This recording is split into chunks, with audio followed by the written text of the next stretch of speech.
When my patients find out that I'm a mom, they assume that because I'm a pediatrician, I don't worry when my kids are sick. That's incorrect. I just have very specific worries. Even before my twins were born, while pregnant friends tracked what size fruit their baby was in the womb, I tracked what neonatal intensive care unit intervention my babies would likely receive if they were born that week. As they grew into toddlers, if they had a fever last a day beyond my liking, I'd be checking for signs of the inflammatory Kawasaki disease at bedtime, counting off clinical criteria in my brain as my husband Nihith counted out loud how many desserts the very hungry caterpillar ate that day. So you can imagine how I felt one day when I found a button battery on the floor of our living room. If you don't work in pediatrics, you might underestimate this small, flat, circular battery. When ingested, it uses the body's moisture to create an electrical current that can rapidly burn a hole through the esophagus and trachea, leading to severe disability or death. If a child has swallowed one, they must be taken to the ER immediately. So one day, back when my kids were toddlers, I opened a new toy that came with a loose replacement button battery in a small bag. I put the bag to the side, meaning to lock it away. I forgot.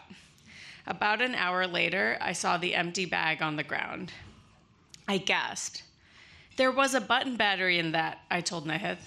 I had prepared for this crisis with all my anxious thoughts over the years, and yet, when it arrived, I did not feel prepared at all. We started frantically searching for it. Nihith was changing our son Satya's diaper, and our daughter Lekha was the one roaming around, playing near the bag. It had to be her. In desperation, we asked Lekha, "Did you swallow the button battery?" "Yes," she nodded sagely. "Yes, I did." I stared, trying to determine, is this toddler improv, where she says, "Yes, and," to any question? Or is she being honest? I asked her a follow-up. "Lekha, where's the battery?" She replied, "Under the piano." The piano is a small, bright blue toddler toy. We checked the floor beneath it and found nothing. Lekha, oblivious to our stress, returned to playing with a toy car. "Lekha, where is it?" I pressed. "Under the piano," she insisted. Should we go to the ER or keep searching? Nihith seemed calmer, lacking the button battery fatal connection that was branded into my brain. But as the physician parent, if I said we go to the ER, he'd drive us. I was about to say, "Let's go," but I saw Lekha return to the piano toy.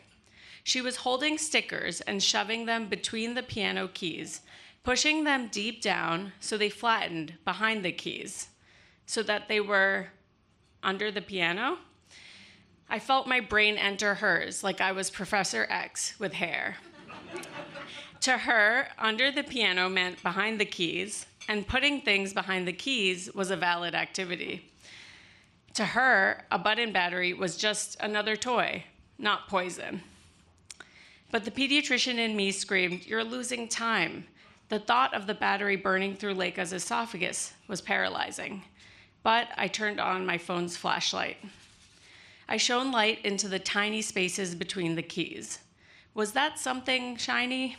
I shook the piano, but nothing came out. We had to take it apart.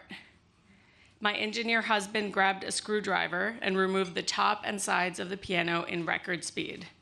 Holding my breath, I took out some keys, and we tilted the piano. Satya and Lekha watched, curious why we were gutting one of their toys. Sliding out from behind the keys came an innocuous, silver shiny round thing. A death trap, there in the safest place all along, under the piano.